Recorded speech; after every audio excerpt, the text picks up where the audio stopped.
competing leagues on the PGA Tour, are these good or bad for golf?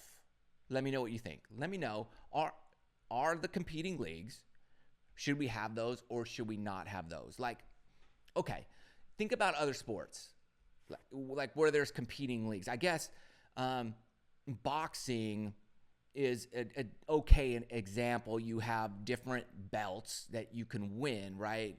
I'm not a big boxing, this belt, there's like 3 of them or so. And so you could be the champion of 2 and another guy could be the champion of 1, and then but you don't have like an undisputed champion. And it kind of like these guys are fighting for this belt, these guys are fighting for that belt. You have that in cage fighting as well. You have like MMA and Bellator, and you've got different kind of fighting leagues, right? And it does dilute each one. Like, where is the best fighter fighting? So these competing leagues can be challenging in the sense of, hey, I don't have the ability to go from this league to that league and jump back and forth and, fight these guys or fight these guys. You're either part of this group and you fight amongst here, and some people would just consider that, well, that's where the best fighters are. But then somebody rises up in this league and then, well, that's where the best fighters are. And it could go back and forth. Ultimately, it could dilute the sport. So we don't have that in most sports. Like football, there's the NFL, and there have been competing leagues like that have tried to come about, like the XFL, and they would do it during the off season of the NFL. But is that really competition? Because if you're in the NFL, we all know, well, that's where the best players are. And then any other league would be kind of a minor league team, or something where these guys, similar to, let's say, the Canadian Football League, where, hey, they play there and they're trying to work their way up to the NFL.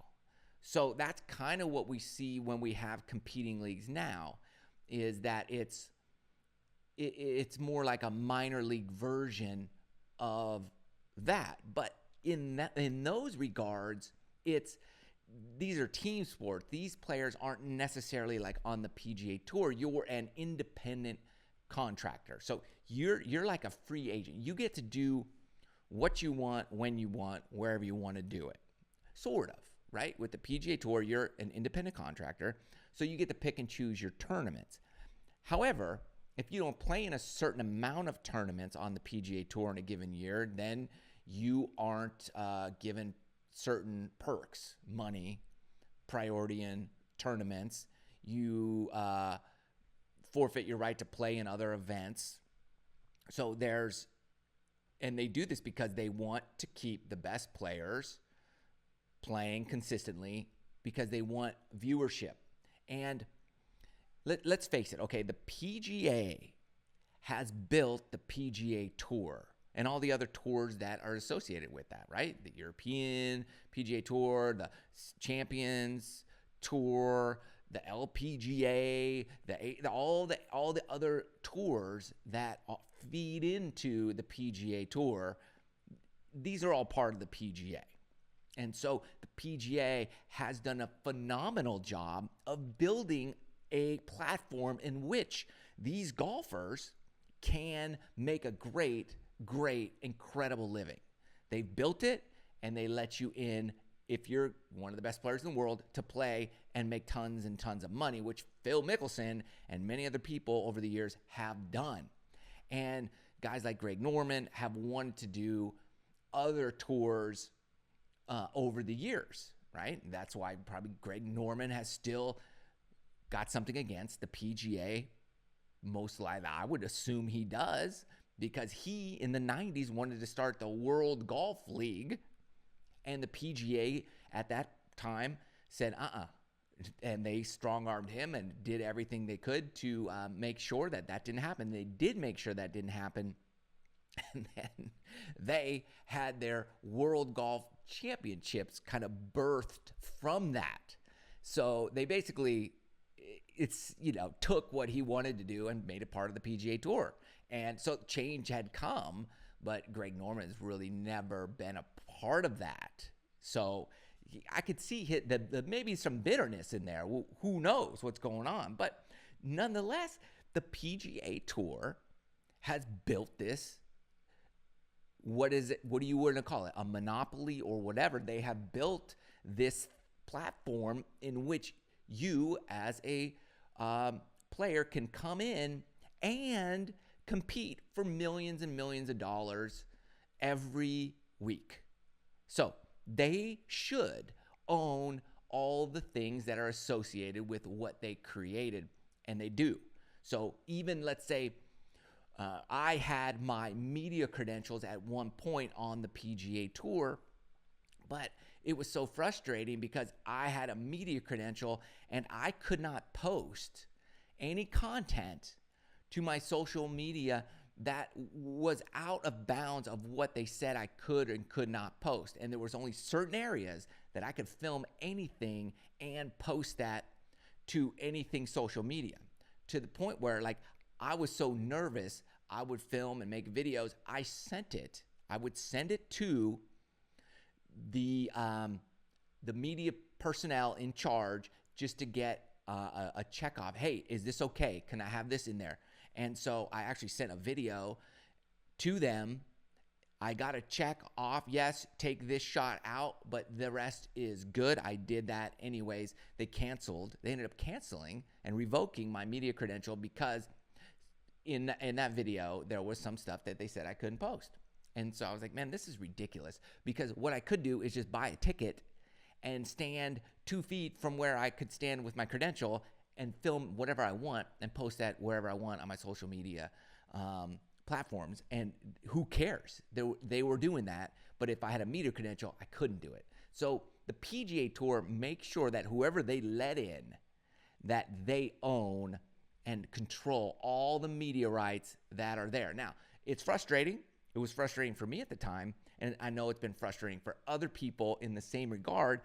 And it can be frustrating for all the players, because if Phil wants to own a video of him hitting a shot somewhere on the tour, like, man, I really want to own that shot because that's one of my favorite shots, it means a lot to me, whatever, he can't. The PGA Tour owns that. They own it. And not only do they own it, they license it out and sell it and license it and make millions and millions and millions of dollars on it forever. And Phil can't do that. If he wants a photo, or if he wants to license his own likeness from an event, something that happened on tour, he has to pay for it like anybody else. He doesn't just get it. Even though it's him, he doesn't own it. So that could be frustrating, but the PGA Tour, at the end of the day, created this whole thing. They started it. They have nurtured it for many, many years and made it what it is today. Let's face it, golf is boring for the most part on TV. And it's on for like 4 days before we see a champion. It's boring. Many times I'll have golf on, I'm taking a nap for most of the round. That's my nap time, Sunday afternoon. And many times there aren't even exciting players in the final. It's only when there's somebody like, oh, I finally get to see somebody exciting. This is exciting. And there's one guy that I like, and the rest, I don't know them because they're rarely ever in contention. It's boring. But yet, think about what the PGA Tour has done. They've outperformed many other sports to take the lead, the advantage here. And they built this platform where people watch. The whole world loves golf. Many people play golf. And so they have created this platform. They have earned the right to own it. If you want to own it, create your own platform or go join a new platform. Make it whatever you want and do whatever you want with it. Don't talk trash and badmouth and come after them because you don't like them. Go do your own thing and then do that. And guess what will happen? There will be people that don't like it, and they'll say things about you, and then you could defend it at that time. It will come full circle. It always does. However, the PGA Tour created the PGA Tour, and you, as a player, if you make it, which is very, very difficult to do, they give you an opportunity to make millions and millions of dollars. And if you're this fantastic, energetic media darling, you're going to make even way more money on sponsorships. So why don't we forget about all the competing golf leagues? They are good for the game of golf. I think the competing leagues are great, but don't forget what the PGA Tour has done. And ultimately, it's up to you to be the best you can be and be attractive to companies for sponsorships, which is what? Engaging personality, exciting stuff, great play, all that stuff that Phil Mickelson has given us over the years. And then, you bite the hand that feeds you.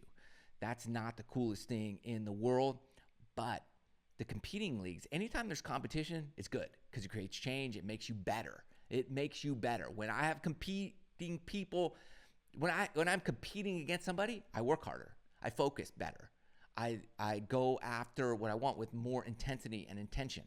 So I think we all do that when we love something and there's competition. It makes everybody better. So the more the merrier. And if you want a better league, go do it. Rock and roll your thing. And we'll see what happens. What do you guys think? Leave a comment below. Are competing leagues good or bad for the game of golf?